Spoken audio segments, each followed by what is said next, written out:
Hello friends, welcome to GK reference. তো বন্ধুরা, ডাব্লিউবিপিএসসির miscellaneous GK suggestion 2024-এর আজকের জিকে প্র্যাকটিস সেটের 8 নম্বর ক্লাসে সকলকে জানাই স্বাগত।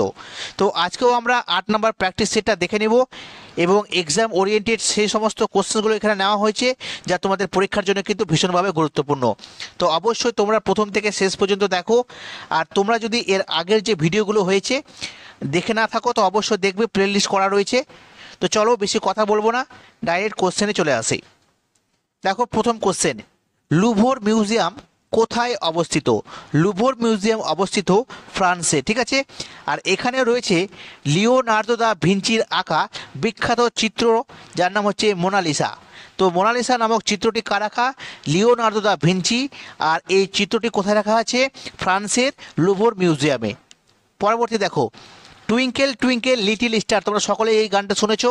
তো এই গানটির রচয়িতা হচ্ছে মাজার্ট, ঠিক আছে। রচয়িতা বলতে গানটি যে কম্পোজার রয়েছে, ঠিক আছে, মিউজিক কম্পোজার, তিনি হচ্ছেন মাজার্ট। আর যদি এই যে কবিতাটা রয়েছে টুইঙ্কেল টুইঙ্কেল লিটিল স্টার যে কবিতা, তার লেখক হচ্ছেন জন টেলর, ঠিক আছে, মনে রাখবে। নেক্সট দেখো, ডান্ডিয়া রাস কোন রাজ্যের লোকনৃত্য? ডান্ডিয়া রাস হচ্ছে গুজরাটের একটি বিখ্যাত লোকনৃত্য, ডান্ডিয়া রাস। এছাড়াও গুজরাটে দেখতে পাওয়া যায় গরবা, সিদ্ধি ধামাল, টিপ্পানি ডাঙ্গি, ঠিক আছে। গরবা, সিদ্ধি ধামাল, টিপ্পানি ডাঙ্গি এগুলো বিখ্যাত কিছু লোকনৃত্য। নেক্সট দেখো, হোজাগড়ি নৃত্য, ঠিক আছে, এটা হোজাগড়ি হবে, ঠিক আছে, একটা মিস্টেক হয়েছে প্রিন্টিং। তো হোজাগড়ি নৃত্যটি কোন রাজ্যের সাথে সম্পর্কযুক্ত? মনে রাখবে ত্রিপুরা। এই ত্রিপুরার একটি বিখ্যাত লোকনৃত্য হচ্ছে হোজাগড়ি, ঠিক আছে। এর সাথে মনে রাখবে ত্রিপুরা ও মণিপুর কবে ভারতের পূর্ণাঙ্গ রাজ্যরূপে আত্মপ্রকাশ করে? কত সালে ত্রিপুরা এবং মণিপুরকে ভারতের পূর্ণাঙ্গ রাজ্যরূপে আত্মপ্রকাশ করেছে? তো 1972 সালে, মনে রাখবে 1972 সালে। তোমরা একটু কমেন্টে জানাও তো যে সিকিমকে কত সালে পূর্ণাঙ্গ রাজ্যের মর্যাদা দেওয়া হয়েছে? সিকিম কত সালে পূর্ণাঙ্গ রাজ্যরূপে আত্মপ্রকাশ করে? তোমরা সালটি কমেন্ট করে জানাও। পরবর্তী কোশ্চেন দেখো, মৃণাল সেন দ্বারা পরিচালিত প্রথম বাংলা ছবি কি ছিল?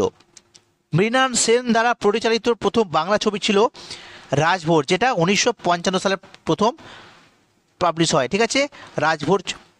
এর সাথে মনে রাখবে ভুবন সোম, তারপরে 22শে শ্রাবণ, পদাতিক, কলকাতা 71, এই সমস্ত বিখ্যাত বিখ্যাত যে বাংলা সিনেমা রয়েছে এগুলো কিন্তু চিত্র পরিচালক কে ছিলেন? তো মৃণাল সেন, মনে রাখবে, ঠিক আছে। আর ভুবন সোম এই যে ছবিতে প্রধান ভূমিকায়, অর্থাৎ ভুবন সোমের ভূমিকায় অভিনয় করেছেন উৎপল দত্ত, ঠিক আছে, অত্যন্ত গুরুত্বপূর্ণ। নেক্সট দেখো, মারডেকা কাপ কোন খেলার সাথে যুক্ত? মারডেকা কাপ এটাও রয়েছে ফুটবল খেলার সাথে যুক্ত, ঠিক আছে। মনে রাখবে ভারতের সর্বপ্রাচীন ফুটবল প্রতিযোগিতার নাম হচ্ছে ডুরাল কাপ, ঠিক আছে। ভারতের সর্বপ্রাচীন ফুটবল প্রতিযোগিতা কোনটি? ডুরাল কাপ। এছাড়াও ফুটবল খেলার সাথে দেওয়া হয় Rovers cup, Santosh trophy, Carling cup, Euro cup, IFA shield, Subrata Mukherjee cup, এগুলো ফুটবল প্রতিযোগিতায় দেওয়া হয় কিছু বিখ্যাত কাপ বা ট্রফি, তো মনে রাখবে। নেক্সট দেখো, এশিয়ান গেমসে সর্বপ্রথম কোথায় অনুষ্ঠিত হয়? এশিয়ান গেমস সবচেয়ে প্রথমে কোথায় হয়েছিল? তো আমাদের দেশে হয়েছিল নিউ দিল্লিতে। কত সালে? 1951 সালে, মনে রাখবে 1951 সালে নিউ দিল্লিতে সর্বপ্রথম এশিয়ান গেমস কিন্তু অনুষ্ঠিত হয়েছিল। পরবর্তী দেখো, কমনওয়েলথ গেমস, ঠিক আছে, এই কমনওয়েলথ গেমসে ভারত কবে প্রথম অংশগ্রহণ করে? তো 1934 সালে কমনওয়েলথ গেমসে ভারত কিন্তু প্রথম অংশগ্রহণ করে, ঠিক আছে। পরবর্তী কোশ্চেন দেখো, কানাডাবাদ, ঠিক আছে, কানাডাবাদ কোন নদীতে অবস্থিত? কানাডাবাদ অবস্থিত ময়ূরাক্ষী নদীতে, ঠিক আছে, মনে রাখবে। আর এই বাঁধ ম্যাসেঞ্জার বাঁধ নামে কিন্তু পরিচিত। তাহলে কি শিখলাম? যে ম্যাসেঞ্জার বাঁধের অপর নাম হচ্ছে কানাডাবাদ বাঁধ, ঠিক আছে। আর এটা অবস্থিত ঝাড়খণ্ডে। নেক্সট দেখো, কাঁকড়াপাড়া প্রকল্প কোন নদীতে গড়ে উঠেছে? কাঁকড়াপাড়া প্রকল্পটি গড়ে উঠেছে তাপ্তি নদীতে, ঠিক আছে। এই রকম কোশ্চেন দেখো, শিব সমুদ্রম জলবিদ্যুৎ কেন্দ্র এবং মেত্তুর জলবিদ্যুৎ কেন্দ্র এটা কোথায় রয়েছে? কর্ণাটকে। কোন নদীর উপর? কাবেরী নদীর উপরে, ঠিক আছে, মনে রাখবে। পরবর্তী কোশ্চেন দেখব, ওয়ার্ল্ড হিউম্যান ডেভেলপমেন্ট ইন্ডেক্স, ঠিক আছে, ওয়ার্ল্ড হিউম্যান ডেভেলপমেন্ট ইন্ডেক্স কত সালে প্রথম প্রকাশিত হয়? তো ওয়ার্ল্ড হিউম্যান ডেভেলপমেন্ট ইন্ডেক্স প্রথম প্রকাশিত হয় 1990 সালে। আর 2023-24 বিচারে HDI অর্থাৎ হিউম্যান ডেভেলপমেন্ট ইন্ডেক্সে ভারতের র্যাঙ্ক কত? 134 রয়েছে। নেক্সট দেখো, ভারতের মার্টিন লুথার নামে কে পরিচিত? তো ভারতের মার্টিন লুথার বলা হয় স্বামী দয়ানন্দ সরস্বতীকে, ঠিক আছে, স্বামী দয়ানন্দ সরস্বতী যিনি মার্টিন লুথার নামে পরিচিত। তাহলে বলো দেখি, ফুয়ের নামে কে পরিচিত? Hitler, Fuhrer Hitler. হরিয়ানার হ্যারিকেন কপিল দেব, এগুলো কিন্তু পরীক্ষায় এসেছে, তো অবশ্যই এগুলো মনে রাখবে। নেক্সট দেখো, জ্ঞানপীঠ পুরস্কার প্রাপ্ত প্রথম বাঙালি কে ছিলেন? জ্ঞানপীঠ পুরস্কার প্রাপ্ত প্রথম বাঙালি ছিলেন তারাশঙ্কর বন্দ্যোপাধ্যায়, ঠিক আছে। আর তারাশঙ্কর বন্দ্যোপাধ্যায়ের ছদ্মনাম হচ্ছে হাবু শর্মা, মনে রাখবে হাবু শর্মা। তার বিখ্যাত একটা উপন্যাস রয়েছে গণদেবতা, তাহলে গণদেবতা উপন্যাসের লেখক হচ্ছেন তারাশঙ্কর বন্দ্যোপাধ্যায়, ঠিক আছে। তিনি এই উপন্যাসটির জন্য কিন্তু জ্ঞানপীঠ পুরস্কার পেয়েছিলেন। আর ভারতের প্রথম জ্ঞানপীঠ পুরস্কার প্রাপক ছিলেন জি শঙ্কর কুরুপ, ঠিক আছে, জি শঙ্কর কুরুপ, মনে রাখবে। পরবর্তী কোশ্চেন দেখব, প্রথম আলো উপন্যাসের লেখক কে? প্রথম আলো এই উপন্যাসের লেখক কে ছিলেন? তো সুনীল গঙ্গোপাধ্যায় ছিলেন। কি বললাম? সুনীল গঙ্গোপাধ্যায়। একটা ইম্পর্টেন্ট কোশ্চেন দেখো, পদাতিক কবি নামে কে পরিচিত ছিলেন? তো পদাতিক কবি বলা হতো সুভাষ মুখোপাধ্যায়কে, ঠিক আছে, সুভাষ মুখোপাধ্যায়।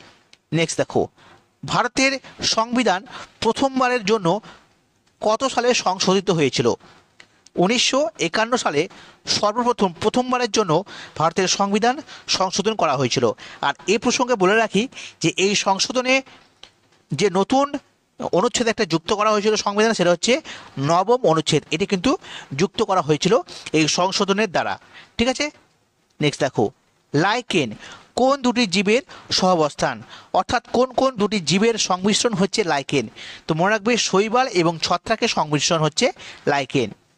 আর উদ্ভিদ রাজ্যের উভচর বলতে কাকে বোঝায়? বায়োফ্লাইটাকে, ঠিক আছে, বায়োফ্লাইটা বা মস বর্গীয় উদ্ভিদ।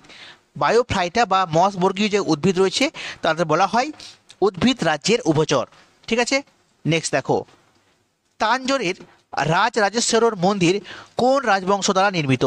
তাঞ্জোরের রাজরাজেশ্বরর মন্দির এটা নির্মিত হয়েছিল চোল রাজাদের দ্বারা, ঠিক আছে, চোল রাজাদের দ্বারা। পরবর্তী কোশ্চেন দেখব, জলের স্থায়ী কঠোরতা দূর করার জন্য কি ব্যবহার করা হয়? জলের স্থায়ী কঠোরতা দূর করতে বা অপসারণ করতে ব্যবহার করা হয় কাপড় কাচার সোডা, ঠিক আছে। এটা ব্যবহার করলে কিন্তু জলের স্থায়ী যে কঠোরতা বা খরতা সেটা কিন্তু অপসারণ হবে। নেক্সট দেখো, ভারতীয় সংসদের কোন কক্ষের সভাপতি সেই কক্ষের সদস্য নন? ভারতীয় সংসদের কোন কক্ষের সভাপতি সেই কক্ষের সদস্য নয়? তো সঠিক উত্তর রাজ্যসভা, ঠিক আছে। আর রাজ্যসভার সদস্যদের কার্যকালের মেয়াদ হয়ে থাকে 6 বছর, মনে রাখবে, ভীষণভাবে গুরুত্বপূর্ণ। পরবর্তী কোশ্চেন দেখো, ভারতের লোকসভার প্রথম মহিলা স্পিকার কে ছিলেন? ভারতের লোকসভার প্রথম মহিলা স্পিকার ছিলেন মীরা কুমার, ঠিক আছে, মীরা কুমার। আর স্বাধীন ভারতের প্রথম মহিলা রাজ্যপাল কে ছিলেন? সরোজিনী নাইডু। এই কোশ্চেনগুলো পরীক্ষাতে আসে, তো অবশ্যই এগুলো পড়বে। নেক্সট দেখো, ভারতের সংবিধান দিবস কবে পালিত হয়? ভারতের সংবিধান দিবস পালিত হয় 26শে নভেম্বর, ঠিক আছে, ভুল করবে না। অনেকজন 26শে জানুয়ারি বলবে ভুল করে, তো এটা মনে রাখবে 26শে নভেম্বর হবে। কেন? কারণ 2015 সাল থেকে কিন্তু এটা ভারত সরকার ঘোষণা করেছে যে 26শে নভেম্বর ভারতের সংবিধান দিবস পালন করা হবে। কি জন্য? না, 1949 সালের 26শে নভেম্বর এই দিনটি সংবিধান কিন্তু গৃহীত হয়েছিল, ঠিক আছে। এই জন্য এই দিনটিকে স্মরণীয় করার জন্য ভারত সরকার 2015 সাল থেকে 26শে নভেম্বর এই দিনটিকে ভারতের সংবিধান দিবস নামে কিন্তু পালিত হয়ে আসছে। পরবর্তী কোশ্চেন দেখব, খাজুরাহো মন্দির কারা নির্মাণ করেছিলেন? খাজুরাহো মন্দির এটা কারা নির্মাণ করেছিলেন? এটা চান্দিল্লা যেটা রাজা রয়েছে তারা কিন্তু এই খাজুরাহো মন্দিরটি নির্মাণ করেছিলেন। আর এটি অবস্থিত মধ্যপ্রদেশের একটি ইউনেস্কো ওয়ার্ল্ড হেরিটেজ সাইট, ঠিক আছে। খাজুরাহো মন্দির কোথায় রয়েছে? মধ্যপ্রদেশের। দেখো পরবর্তী, কোন ভারতীয় গভর্নর জেনারেল ভারতে ইংরেজি ভাষার সূচনা করেন? কোন ভারতীয় গভর্নর জেনারেল ভারতে ইংরেজি ভাষার সূচনা করেন? তো লর্ড উইলিয়াম বেন্টিং, ঠিক আছে, লর্ড উইলিয়াম বেন্টিং। তিনি সতীদাহ প্রথা রোধ করেছিলেন 1829 সালে। সতীদাহ প্রথা রোধ করেন কোন গভর্নর জেনারেল? তো লর্ড উইলিয়াম বেন্টিক। কত সালে? 1829 সালে। নেক্সট দেখো, ভারতের কোন শহরকে কটন পলিশ অফ ইন্ডিয়া বলা হয়? ভারতের কোন শহরকে কটনোপলিস অফ ইন্ডিয়া, ঠিক আছে, কটনোপলিস অফ ইন্ডিয়া, এটা WBCS এর এক্সামে এসেছিল এই কোশ্চেনটি। তো ভারতের কোন শহরকে কটনোপলিস অফ ইন্ডিয়া বলা হয়? তো মুম্বাইকে বলা হয় কটনোপলিস অফ ইন্ডিয়া, ঠিক আছে। আর ভারতের সবচেয়ে বেশি কটন অর্থাৎ তুলো উৎপাদন হয় কোথায়? গুজরাটে, মনে রাখবে কোথায়? গুজরাটে। নেক্সট দেখো, নেভেলি তাপবিদ্যুৎ কেন্দ্র, নেভেলি তাপবিদ্যুৎ কেন্দ্র কোন রাজ্যে অবস্থিত? তামিলনাড়ু, ঠিক আছে। নেভেলি তাপবিদ্যুৎ কেন্দ্রটি অবস্থিত তামিলনাড়ুতে। মনে রাখবে ভারতের যে কলা গবেষণা কেন্দ্র রয়েছে যার নাম তিরুচি, ঠিক আছে, ভারতের কলা গবেষণা কেন্দ্রের নাম কি? তিরুচি। কোথায় রয়েছে? তো তামিলনাড়ুতে। পরবর্তী কোশ্চেনগুলো দেখবো কি রয়েছে, দেখো। পরবর্তী কোশ্চেন হচ্ছে বাল্মীকি জাতীয় উদ্যান কোন রাজ্যে অবস্থিত? বাল্মীকি জাতীয় উদ্যান অবস্থিত বিহারে। এছাড়াও বিহারে একটি বিখ্যাত অভয়ারণ্য রয়েছে যার নাম হচ্ছে গৌতম বুদ্ধ অভয়ারণ্য, ঠিক আছে। গৌতম বুদ্ধ অভয়ারণ্য কোথায় রয়েছে? বিহারে। নেক্সট দেখো, আন্তর্জাতিক যোগ দিবস কবে পালিত হয়? 21শে জুন। আন্তর্জাতিক যোগ দিবস পালিত হয় 21শে জুন তারিখে। এর সাথে মনে রাখবে বিশ্ব স্বাস্থ্য দিবস, এটা 7ই এপ্রিল। কমনওয়েলথ দিবস 24শে মে পালিত হয়। নেক্সট দেখো, লোটাস টেম্পল, ঠিক আছে, লোটাস টেম্পল এটা কোথায় অবস্থিত? নিউ দিল্লিতে। দিলওয়ারা মন্দির কোথায় অবস্থিত? রাজস্থানে। নটরাজ মন্দির এবং বৃহদস্যের মন্দির কোথায় অবস্থিত? তামিলনাড়ুতে। বিরূপাক্ষ মন্দির কোথায় রয়েছে? কর্ণাটকে। তিরুপতি মন্দির কোথায় রয়েছে? অন্ধ্রপ্রদেশের। অবশ্যই এগুলো কিন্তু সবগুলো মনে রাখবে, ঠিক আছে। পরবর্তী কোশ্চেন দেখো কি রয়েছে, মাই কনফেশন, ঠিক আছে, মাই কনফেশন এটি কার আত্মজীবনী? তো লিও টলস্টয়ের লেখা, ঠিক আছে, লিও টলস্টয়ের আত্মজীবনী মাই কনফেশন। আর লিও টলস্টয়ের বিখ্যাত বিখ্যাত কিছু বই রয়েছে যেগুলো পরীক্ষায় আসে, যেমন ওয়্যার অ্যান্ড পিস, ঠিক আছে, ওয়্যার অ্যান্ড পিস এবং আন্না কারেনিনা, ঠিক আছে, আন্না কারেনিনা, এগুলো কার লেখা? লিও টলস্টয়ের লেখা। নেক্সট দেখো, দিয়েগো অ্যালভারেজ, ঠিক আছে, দিয়েগো অ্যালভারেজ কোন বিখ্যাত উপন্যাসের চরিত্র? দিয়েগো অ্যালভারেজ এটা হচ্ছে চাঁদের পাহাড়ের একটি বিখ্যাত চরিত্র। এর সাথে মনে রাখবে শঙ্কর তিরুমল এগুলো কিন্তু চাঁদের পাহাড় উপন্যাসের চরিত্র। নেক্সট দেখো, অবাক জলপান, অবাক জলপান তোমরা সকলেই ছোটোবেলায় পড়েছো এই গল্পটি, তোমরা নাটকও হয়তো দেখে থাকবে। অবাক জলপান এই গ্রন্থটির রচয়িতা কে? সুকুমার রায়। সুকুমার রায়ের লেখা বিখ্যাত কিছু গ্রন্থ দেখবো, যেমন হজ বরল, ঠিক আছে, আবোল তাবোল, পাগলা দাশু, এগুলো হচ্ছে বিখ্যাত কিছু হাস্যকর গল্প, ঠিক আছে। পরবর্তী দেখো, ভীমসেন যোশীর নাম কোন সঙ্গীতের সাথে সম্পর্কযুক্ত? ভীমসেন যোশী তিনি একজন বিখ্যাত উচ্চাঙ্গ সঙ্গীত শিল্পী, ঠিক আছে, উচ্চাঙ্গ সঙ্গীত শিল্পী ভীমসেন যোশী, তো মনে রাখবে। আর ভারতের মৌমাছি গবেষণা কেন্দ্র কোথায় রয়েছে? পুনেতে, মহারাষ্ট্রের পুনেতে রয়েছে ভারতের মৌমাছি গবেষণা কেন্দ্র, ঠিক আছে। তো এই ছিল বন্ধুরা আজকে জিকে প্র্যাকটিস সেটের 8 নাম্বার সেট। কীরকম লাগলো তোমাদের এই সেটটি অবশ্যই তোমরা কমেন্টে জানাও, ঠিক আছে। অবশ্যই যদি ভালো লাগে তো লাইক করবে, শেয়ার করবে, আর যদি নতুন হয়ে থাকো তো অবশ্যই চ্যানেলটি সাবস্ক্রাইব করবে, ঠিক আছে। তোমাদের জন্য এই ধরনের রেগুলার ক্লাস আসবে, তোমরা শুধু সাপোর্ট করো। তোমরা যত সাপোর্ট করবে, সকলে সাহায্য করবে, তত কিন্তু বেশি বেশি ক্লাস আসবে, ঠিক আছে।